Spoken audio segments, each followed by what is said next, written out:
Tokyo Motor Show only happens every second year, but every time it does, it's weird, wacky, and wonderful, and that's why we love it.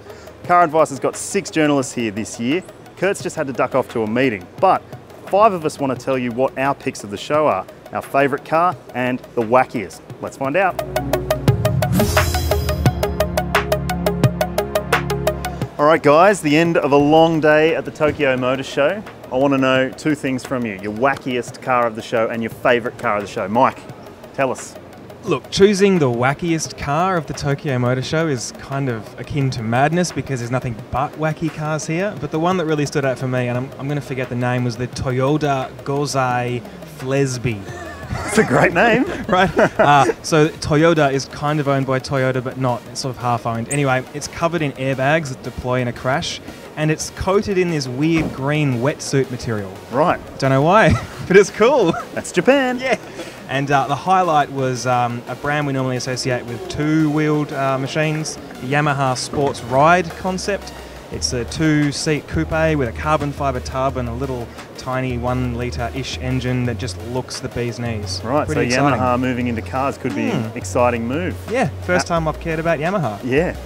Alborz, tell us what you thought, mate. Well, look, the wackiest car for me would have to be that Toyota SFR, I think it's called. I can never remember its name. It's cool. I think they did such a great job with the 86, and if they can get that in at like 20 grand, and it's like a little small sports car that maybe young people would buy as their first car as opposed to buying something boring like a Yaris. Yeah, rear-wheel drive, 1.5 litre. I mean, that's awesome. Yeah. I hope it comes to Australia. I hope they do it well. I hope they price it well.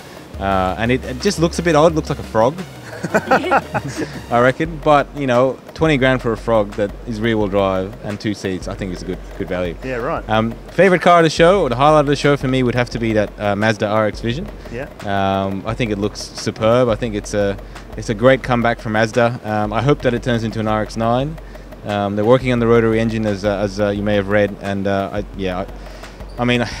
It's a big deal for Mazda to do it, and I've done it well, so hopefully the concept translates into a production car. Yeah, it's a stunner, isn't it? Absolutely. All right, Mandy, first time at Tokyo Show. Yes, very excited. Were you overwhelmed by the wackiness? Absolutely. Everything was almost wacky. It was unbelievable, but I think the most wackiest for me was the Toyota Kikai.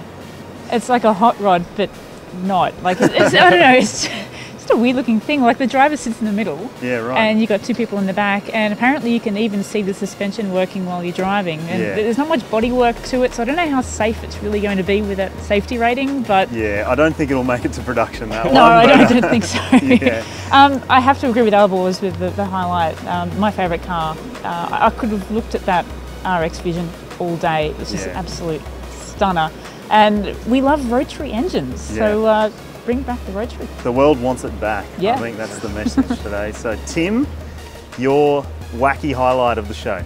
Yeah, wacky highlight. I think Suzuki for me was a bit of a standout at this whole show. There's pretty much their whole stand is just quirky stuff. My favourite though was something called the Air Trizer. Probably just about the name of the show too. But it's just like, kind of like, remember that Volkswagen microbus concept that they had about 5 years ago or something? It's a Japanese version of that. It's tiny. It looks the business. I'd have 1 or 5 in a heartbeat, I reckon. And the other one, highlight of the show, I think for me it was the Subaru Impreza concept. I think we've sort of, you know, Subaru has a bit of a reputation for kind of dropping the ball and being a bit bland in the styling department, but that thing to me, it's got curves. It looks almost European. I think they've done a really good job of it. I hope the production car looks something like it. Yeah, you and I think very similarly, I think, and the my show car highlight, the highlight of the show for me was the Subaru Visiv concept, that small SUV. Love the lines, love the design. I think, you know, it could really produce something quite attractive if it comes to production. And I also thought the wackiest cars were at Suzuki stand, and I loved that Mighty deck because it's the Mighty Boy revisited, and I think we all want to see that happen. So anyway, let us know your favourite car of the show at the comments section below, and tell us what you think about what we think. Are we wrong? Are we right? We want to know. So, one take, yeah. team. Yeah? No, I think that was good. That was great.